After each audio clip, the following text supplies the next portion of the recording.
Magandang umaga mga ka-happy hour. Narito ang mga balita para sa MBC TV Network News Update 9 AM edition.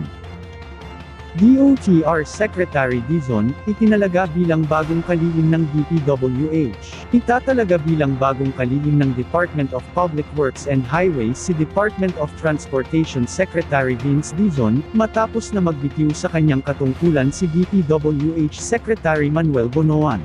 Ang panibagong pagtatalaga na ito ay nagalalayon na mas fokusan at bigyang aksyon ang mga isyu na pumapalibot ngayon sa kagawaran hinggil sa maanumalyang flood control projects, kung saan inatasan si Dizon na tiyakin na ang pondo ay ginagamit sa mga pagpapatayo ng mga infrastruktura na siyang mapapakinabangan ng publiko.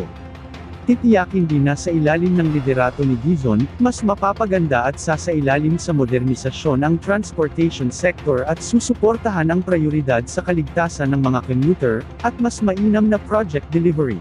Samantala, ang naturang pagtatalaga naman ay sumasalamin sa matigas na paninindigan ng kasalukuyang administrasyon na maresolba at mapanagot sa batas ang mga opisyal na gumagawa ng katiwalian at korupsyon, at hindi nakakapagbigay ng mga epektibong serbisyong publiko. Ang pagbabago naman na ito ay nganap sa gitna pa rin ng investigasyon sa mga maanumalyang mga flood control projects sa iba't iba na bahagi ng bansa at inaasahan na magiging epektibo ngayong araw.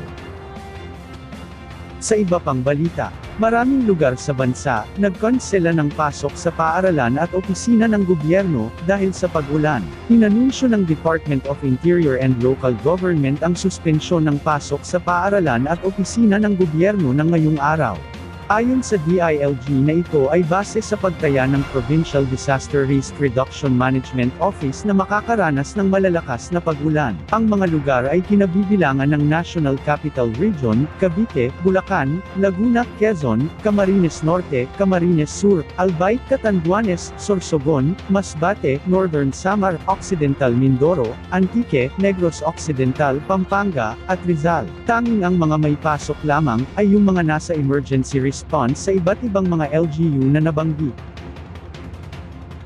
Samantala, Petron, nagtaas ng presyo ng LPG ngayong buwan. Nag-anunsyo ang kumpanyang Petron na magtataas sila ng presyo ng kanilang liquefied petroleum gas. Base sa abiso ng Petron, na mayroong 20 centavos na pagtaas sa kada kilo ng LPG, katumbas ito ng dagdag na 2 pesos and 20 centavos sa kada 11 kilograms na cylinder. Ang nasabing taas presyo ay epektibo ngayong 12:01 ng September 1, magugunitang noong Agosto ay nagbawas ng presyo ang Petron sa kanilang LPG, na aabot sa 2 pesos and 50 centavos sa kada kilo.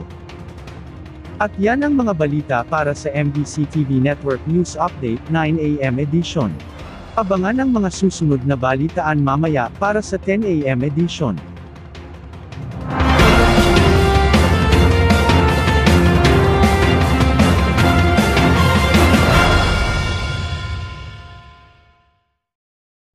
Mga ka-happy hour, kung gusto mong manood ang mga balita sa MBC TV Network News Update, mag-subscribe sa aming YouTube channel, i-like ang aming Facebook page, at i-follow sa aming TikTok account.